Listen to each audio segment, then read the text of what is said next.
অভিযোগ, ফের ক্যাম্পাসে ধর্ষণ।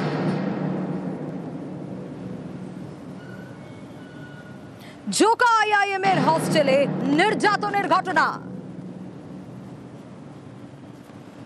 বয়েজ হোস্টেলে অচৈতন্য করে ধর্ষণ। বহিরাগত তরুণীর অভিযোগে গ্রেপ্তার পড়ুয়া।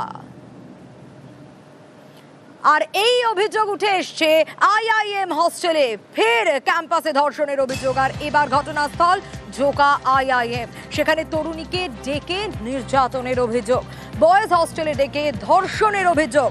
হরিদেবপুর থানায় ইতিমধ্যেই অভিযোগ দায়ের করেছে তরুণী। অভিযুক্ত আইআইএম পড়ুয়াকে গ্রেপ্তার করেছে পুলিশ। কিন্তু ঠিক কি ঘটনা ঘটেছে এ বিষয়ে আরো ডিটেইল আপডেট আমরা জানতে পারবো। সান্নিক রয়েছে আমার সঙ্গে।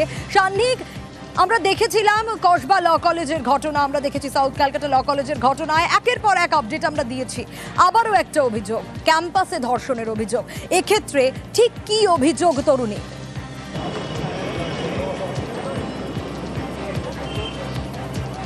এক্ষেত্রেও সেই চাঞ্চল্যকর অভিযোগ, তার কারণ এক্ষেত্রেও সেই ক্যাম্পাসের ভেতরে ঘটলো এই ঘৃণ্য ঘটনা।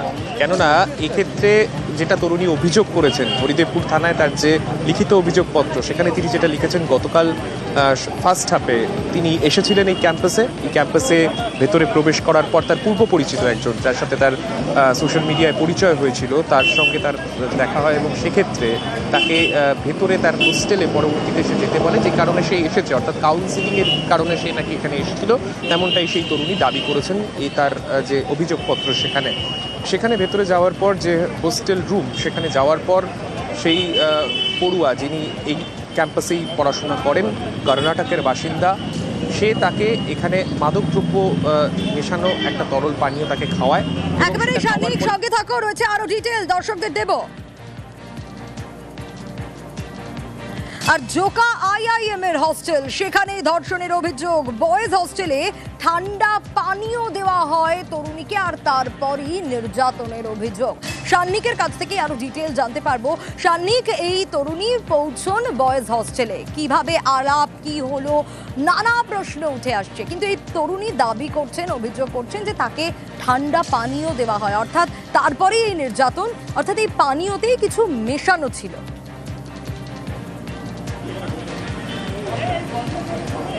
একেবারেই তাই। এবং তাকে যখন এই হোস্টেল ক্যাম্পাসের মধ্যে নিয়ে যাওয়া হয়, তার যে হোস্টেল রয়েছে, লেক ভিউ হোস্টেল হিসেবে আইআইএম জোকাতে সেই হোস্টেল পরিচিত, যার মধ্যে মেল ফিমেল বোথ ওয়ার্ডই রয়েছে, সেই হোস্টেলের ভেতরে তাকে প্রবেশ করিয়ে তার রুমে নিয়ে যায় সেই পড়ুয়া এবং তারপরে তাকে ধর্ষণ করা হয় বলে অভিযোগ।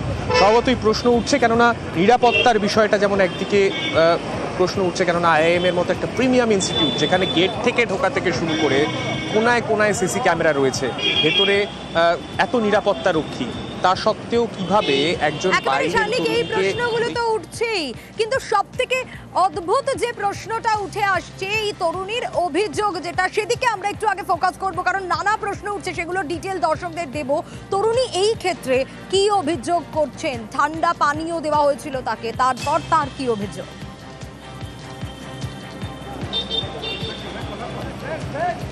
দেখো, যে অভিযোগ মূলত তরুণী করছেন, তাতে কিন্তু তিনি স্পষ্ট বলেছেন, তিনি রুমে যাওয়ার পরে তাকে খাবারের সঙ্গে তাকে একটা ঠান্ডা পানীয় খেতে দেওয়া হয় এবং সেটা খাওয়ার পরেই সে আচ্ছন্ন হয়ে যায় সেই তরুণী।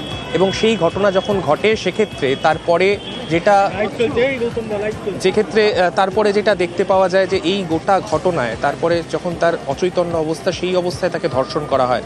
পরবর্তীতে যখন তার সেন্স আসে, সে এখান থেকে ক্যাম্পাস থেকে বেরিয়ে সে প্রথমে ঠাকুরপুকুর থানায় যায়, সেখান থেকে এই ক্যাম্পাস যে থানার অন্তর্গত, অর্থাৎ হরিদেবপুর থানা, সেখানে তাকে পাঠানো হয়। হরিদেবপুর থানায় যাওয়ার পরে সেখানে লিখিত অভিযোগ দায়ের হয় এবং রাতের মধ্যেই অভিযুক্ত পড়ুয়াকে গ্রেফতার করা হয়। অবশ্যই তুমি সঙ্গে থাকো, আমরা অবশ্যই নজর রাখবো, আরো আপডেট দেব দর্শকদের।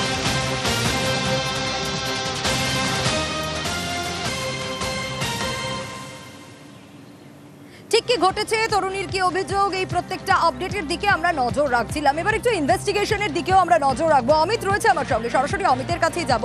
অমিত, তদন্তে কি উঠে আসছে এখনো পর্যন্ত? গ্রেপ্তার করা হয়েছে যে ছাত্রকে, যে অভিযুক্তকে গ্রেপ্তার করা হয়েছে, তার বেশ কয়েকজন বন্ধুরাও ইতিমধ্যে নজরে রয়েছে। কাদের কাদের বয়ান রেকর্ড করা হলো এখনো পর্যন্ত, কারা কারা নজরে, কেন নজরে, একটু আপডেট চাইবো তোমার কাছ থেকে। দেখো, অভিযোগ পাওয়ার পরই হরিদেবপুর থানার পুলিশ কিন্তু ঘটনাস্থলে পৌঁছে যায় এবং সেই সময় এই হস্টেল, যেহেতু এটা বয়েজ হস্টেলের ভেতরে ঘটনা, সেক্ষেত্রে কালকে রাতে সন্ধ্যের পর থেকে বয়েজ হোস্টেলে যারা ছিলেন তাদের সেখানে প্রাথমিকভাবে এক্সামিন করা হয়েছে এবং এই পরমানন্দ ওরফে রাহুল বলে যে ছেলেটিকে গ্রেপ্তার করা হয়েছে, যার বাড়ি ব্যাঙ্গালোর, পুলিশ সূত্রে জানা যাচ্ছে তার 3 জন বন্ধু এই মুহূর্তে পুলিশের নজরে রয়েছে। তাদেরও এক্সামিন করার প্রসেস কিন্তু শুরু করা হয়েছে পুলিশের তরফে।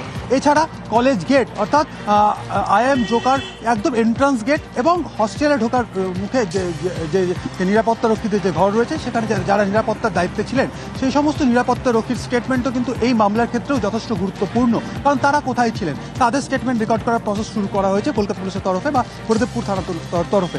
এছাড়া রয়েছেন হচ্ছে হস্টেল সুপার, তিনি কি বিষয়টি কখন জানতে পারলেন বা তিনি অবগত ছিলেন কিনা, এই বিষয়গুলো ইনভেস্টিগেশনে যেমন রয়েছে। এবং একই সঙ্গে সবচেয়ে বড় যেটি গুরুত্বপূর্ণ, যেহেতু লিখিত অভিযোগের পরে, তরুণীর লিখিত অভিযোগের পরে 2টি সেকশনে মামলা রুজু করা হয়েছে, একটি ধর্ষণের ধারা, অন্যটি হচ্ছে যেহেতু তরুণী লিখিত অভিযোগে জানাচ্ছেন যে সেখানে তাকে নিয়ে যাওয়ার পর তাকে খাবার এবং তাকে পানীয় দেওয়া হয়েছিল, সেই পানীয় খাওয়ার পর সে খানিকটা তন্দ্রাচ্ছন্ন বা তার মধ্যে একটা ঝিমুনি ভাব আসে, তারপরে তাকে ধর্ষণ করা হয়েছে এমনই অভিযোগ। সেক্ষেত্রে তরুণীর 164 অর্থাৎ গোপন জবানবন্দি করানোর জন্য আলিপুর আদালতে আবেদন করা হবে পুলিশের তরফে, এমনটা কিন্তু পুলিশ সূত্রে খবর। এইভাবে কিন্তু ইনভেস্টিগেশন বা তদন্ত প্রক্রিয়া এগিয়ে নিয়ে যেতে চাইছে হরিদেবপুর থানার পুলিশ। বেশ অমিত, আমাদের নজর থাকবে অবশ্যই।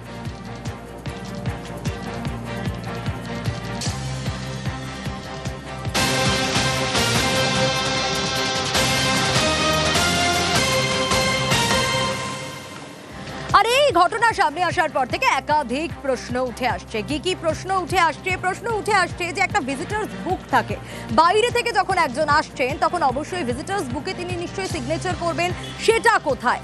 সিসি ক্যামেরায় মোড়া গোটা চত্বর, তাহলে সেখানে কেউ দেখলো না, নিরাপত্তারক্ষী সে সময় কি করছিল? চলুন, যে প্রশ্নগুলো আপনাদের মনে ঘোরাফেরা করছে সেই প্রশ্নগুলোর উত্তরই আমরা খোঁজার চেষ্টা করি। সান্নিক রয়েছে আমার সঙ্গে। সান্নিক, ঠিক এই কোয়েশ্চেনগুলোই এই ঘটনার সামনে আসার পর আমাদের দর্শকদের মনে, সাধারণ মানুষের মনে উঠে আসবে। সেক্ষেত্রে এর কি উত্তর পাওয়া যাচ্ছে এবং এই তরুণীর সঙ্গে এই পড়ুয়ার কিভাবে আলাপ?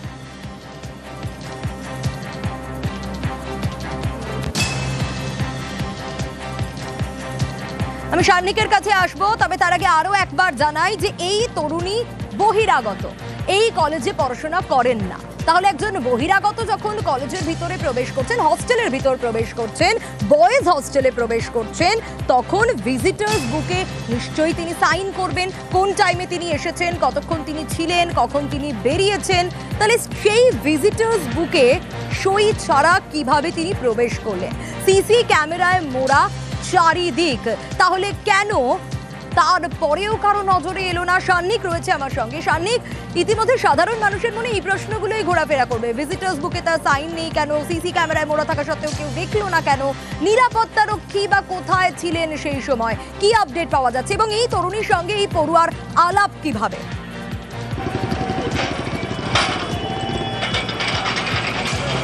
দেখো, যেটা মূলত তরুণী তার অভিযোগে দাবি করেছেন, তার সঙ্গে তার সোশ্যাল মিডিয়াতেই পরিচয়, এবং যে বিষয়টা নিয়ে অবশ্যই অভিযোগ উঠছে এবং তদন্তের ক্ষেত্রেও যে বিষয়টা আলাদাভাবে প্রাধান্য পাবে, এই যে অভিযুক্ত তাকে নিজেদের হেফাজতে নিয়ে পুলিশ এই বিষয়গুলোই জানার চেষ্টা করবে যে এই গোটা ঘটনায় সে একা ঘটনাটা ঘটিয়েছিল নাকি মনোজিৎ মিশ্রের মতো তার সঙ্গেও কোনো তার সাঙ্গপাঙ্গ ছিল। কেননা একটা এতটা নিরাপত্তা দেয়া একটা জায়গা, সেখানে সে একজনকে প্রবেশ করাচ্ছে, ভেতরে নিয়ে যাচ্ছে, কোনো সিকিউরিটি কেউ আটকাচ্ছে না তাকে, এই গোটা বিষয়টা কিন্তু পুলিশ এই মুহূর্তে মাথায় রাখছে।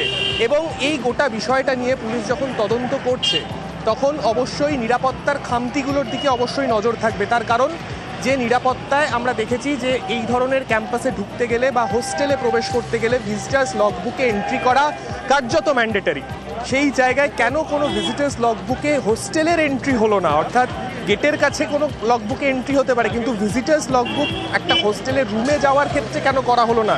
কিংবা রুমে যাওয়ার ক্ষেত্রে আইআইএম এর ওভারঅল যে গাইডলাইন রয়েছে সেগুলো আদৌ মানা হয়েছে কিনা, সেই সমস্ত বিষয়গুলো কিন্তু তদন্ত করে দেখবে পুলিশ। বেশ সান্নিক, অবশ্যই আমাদের নজর থাকবে এবং তারই পাশাপাশি জোকা আইআইএম এ ধর্ষণের অভিযোগ, আর এতেই রীতিমতো শোরগোল, সোশ্যাল মিডিয়ায় আলাপ, আর তারপরই তার পরামর্শে অছিলায় ক্যাম্পাসে ডেকে জঘন্য কীর্তির অভিযোগ। ইতিমধ্যেই পুলিশের নজরে রয়েছে গ্রেপ্তার হওয়া ছাত্রীর 3 বন্ধুও। সন্ধ্যের পর কর্তব্যরত রক্ষীরা যারা, তাদের বয়ান রেকর্ড এবং হস্টেলে সুপার সহ বেশ কয়েকজনের বয়ান রেকর্ড। আর এখানে নির্যাতিতার বাবা, তার বয়ান ঘিরেও দ্বন্দ্ব। কি বলছেন নির্যাতিতার বাবা, দেখুন। বাড়ি ফেরার পর আপনি কথা বলেছেন? হ্যাঁ, কথা বলেছি। ও বললো না, আমার কেউ টর্চারও করেনি আর আমার সঙ্গে কেউ খারাপ ব্যবহার কিছু করেনি। ধর্ষণের অভিযোগে তো গ্রেপ্তার হয়েছে। আমি আর জানি না ওটা ঠিক। কি চাইছেন আপনারা, কি চাইছেন? আমরা কি জানি, আমার মেয়েকে ফিরে পেয়েছি, আমার মেয়ে নর্মাল। যার সঙ্গে যে অ্যারেস্ট হয়েছে তার সঙ্গে মেয়ে কি সম্পর্ক আপনি জানতে পেরেছেন? কোনো সম্পর্ক নেই। মেয়ে কি করতে গিয়েছিল কালকে? মেয়ে ও যেখানে স্টাডি করে সেখানে একটা কি কাগজ জমা দিতে গিয়েছিল। তারপরে এই ছেলের সঙ্গে কিভাবে পরিচয় হলো? আমি সেটা এখন বলতে পারছি না। কি মনে হয়, মেয়ে কি মানসিক ভাবে ভেঙে পড়েছে? না না, সে স্ট্রং। এসে আপনার মেয়ে হরিদেবপুর থানায় কমপ্লেন লেখেন? হরিদেবপুর থানা ওকে কোথাও থেকে পেয়েছে আমি জানি না। ওরা বেশিক্ষণ কথাবার্তা আমার সঙ্গে বলে। কমপ্লেনটা কি আপনি করেছেন? কমপ্লেন ও বললো আমাকে বলেছে, আমাকে দিয়ে লিখিয়ে নিয়েছি যেগুলো আমার মতে। কমপ্লেনটা ওকে দিয়ে লিখিয়ে নিন। হ্যাঁ। আর আরো ডিটেল এই বিষয়ে জানার চেষ্টা করি। আপনারা শুনছিলেন যে অভিযোগকারীর বাবা কি বলছিলেন। অর্পণ রয়েছে আমার সঙ্গে। অর্পণ, আইআইএম এ ধর্ষণের অভিযোগ, আর এই অভিযোগে তো নতুন মোড় বলা যেতে পারে, কারণ অভিযোগকারীর বাবার যে বয়ান তাতে তো রহস্য বাড়ছে। একদমই, কথায় একাধিক অসঙ্গতি রয়েছে। নির্যাতিতার বাবা তিনি জানাচ্ছেন 9টা 34 নাগাদ তার কাছে ফোন আসে, তিনি যান হাসপাতালে, সেখানে খুঁজে পাননি। সেখান থেকে হরিদেবপুর থানায় এসে তিনি তার মেয়ের সঙ্গে তার কথা হয় এবং তখন তিনি জানাচ্ছেন মেয়ে সুস্থ, মেয়ের কিছু হয়নি বলে বাবাকে জানিয়েছে। এরপরে দেখা যাচ্ছে রাত্রিবেলা তিনি মেয়েকে নিয়ে বাড়ি আসেন। রাত্রিবেলা বলতে আজ ভোর 5টা নাগাদ তিনি বাড়িতে এসছেন। তারপর থেকে মেয়ে অসুস্থ, এখনো পর্যন্ত তিনি তার মেয়ে বাড়িতে রয়েছে কিন্তু কথা বলার মতো অবস্থায় নেই। তার বক্তব্য আরও একটি, যে অভিযোগ হয়েছে সেই অভিযোগ তার মেয়ে লেখেনি। মেয়ে ইংরাজিতে কাঁচা, ততটা লিখতে পারে না, তাহলে এই অভিযোগ লিখলো কে? যদি অভিযোগ লেখা হয় তাহলে সই করার সময় তার বাবা সেখানে উপস্থিত ছিল। এছাড়াও মেয়েটি যখন হাসপাতালে নিয়ে গিয়ে সেখানে তার চিকিৎসার জন্য নিয়ে যাওয়া হয়, সেখানে মেডিকেল টেস্ট করানো হয়, সেখানে তিনি আপত্তি করেননি। কেন আপত্তি করেননি? পাশাপাশি বাবাকে তিনি জানিয়েছেন যে ছেলে গ্রেপ্তার হয়েছে তার সঙ্গে এই পড়ুয়ার সম্পর্ক ছিল না বলে মেয়েটির বাবার কাছে মেয়েটি জানিয়েছে। অর্থাৎ মেয়েটির বাবার যে কথা, যে গাড়িতে করে আসছিল, অর্থাৎ অটোতে করে আস্তে আস্তে অজ্ঞান হয়ে অটোর থেকে পড়ে যান। তাহলে এখানেও একটা প্রশ্ন উঠছে যে অটোয় যদি বসে থাকে পিছনের সিটে, সেখান থেকে কিভাবে নিচে পড়ে গেল? সেখান থেকে হরিদেবপুর থানার পুলিশ তাকে নিয়ে পিজি হাসপাতালে কি করে গেল? আর এর সঙ্গে এই বন্ধুর কোথা থেকে যোগ এলো? স্বাভাবিকভাবেই তার বাবার কথার একাধিক অসঙ্গতি রয়েছে। একেবারে অর্পণ সঙ্গে থাকুন, যে কথায় একাধিক অসঙ্গতি আরো একবার একটু শোনাবো দর্শকদের। কি বলছেন নির্যাতিতার বাবা? মেয়ে বাড়ি ফেরার পর আপনি কথা বলেছেন? হ্যাঁ, কথা বলেছি। ও বললো না, আমার কেউ টর্চারও করেনি আর আমার সঙ্গে কেউ খারাপ ব্যবহার কিছু করেনি। ধর্ষণের অভিযোগে তো গ্রেপ্তার হয়েছে। আমি আর জানি না ওটা ঠিক। কি চাইছেন আপনারা, কি চাইছেন? আমরা কি জানি, আমার মেয়েকে ফিরে পেয়েছি, আমার মেয়ে নর্মাল। যার সঙ্গে যে অ্যারেস্ট হয়েছে তার সঙ্গে মেয়ে কি সম্পর্ক আপনি জানতে পেরেছেন? কোনো সম্পর্ক নেই। মেয়ে কি করতে গিয়েছিল কালকে? মেয়ে ও যেখানে স্টাডি করে সেখানে একটা কি কাগজ জমা দিতে গিয়েছিল। তারপরে এই ছেলের সঙ্গে কিভাবে পরিচয় হলো? আমি সেটা এখন বলতে পারছি না। কি মনে হয়, মেয়ে কি মানসিক ভাবে ভেঙে পড়েছে? না না, সে স্ট্রং। এসে আপনার মেয়ে হরিদেবপুর থানায় কমপ্লেন লেখেন? হরিদেবপুর থানা ওকে কোথাও থেকে পেয়েছে আমি জানি না। ওরা বেশিক্ষণ কথাবার্তা আমার সঙ্গে বলে। কমপ্লেনটা কি আপনি করেছেন? কমপ্লেন ও বললো আমাকে বলেছে, আমাকে দিয়ে লিখিয়ে নিয়েছি যেগুলো আমার মতে। কমপ্লেনটা ওকে দিয়ে লিখিয়ে নিন। হ্যাঁ। আবারও অর্পণের কাছে যাব। অর্পণ, তুমি যেমনটা বলছিলে, অভিযোগকারীর যে অভিযোগ আর তার সঙ্গে তার বাবার যে বয়ান, এখানে একটা দ্বন্দ্ব দেখা দিয়েছে। জোর করে অভিযোগ লিখিয়ে নেওয়া হয়েছে বলেও জানানো হচ্ছে। এই ক্ষেত্রে কি আপডেট পাচ্ছ এখনো পর্যন্ত? জোর করে লিখিয়ে নেওয়া, কে লিখিয়ে নিল? সেখানে একটা বড় প্রশ্ন, কারণ পুলিশ আধিকারিকরা কি সেখানে বয়ান লিখলে তাহলে অভিযোগের শেষে সাইন করতে হয়। যে কোনো অভিযোগের ক্ষেত্রে দেখা যায় সেখানে সইটা বাধ্যতামূলক। তার বাবা যখন গিয়েছে পুলিশ আধিকারিকদের সঙ্গে যখন কথা বলেছে, তখন তিনি কেন অভিযোগ উইথড্র করলেন না? তিনি থানার আধিকারিকদের সঙ্গে কথা বলে ভোর 5টায় ফিরেছেন, অর্থাৎ ঘটনা ঘটেছে 9টা 34 নাগাদ। তার কাছে ফোন এসছে, মেয়ে অসুস্থ, মেয়েই তাকে ফোন করেছে যে আমি অসুস্থ।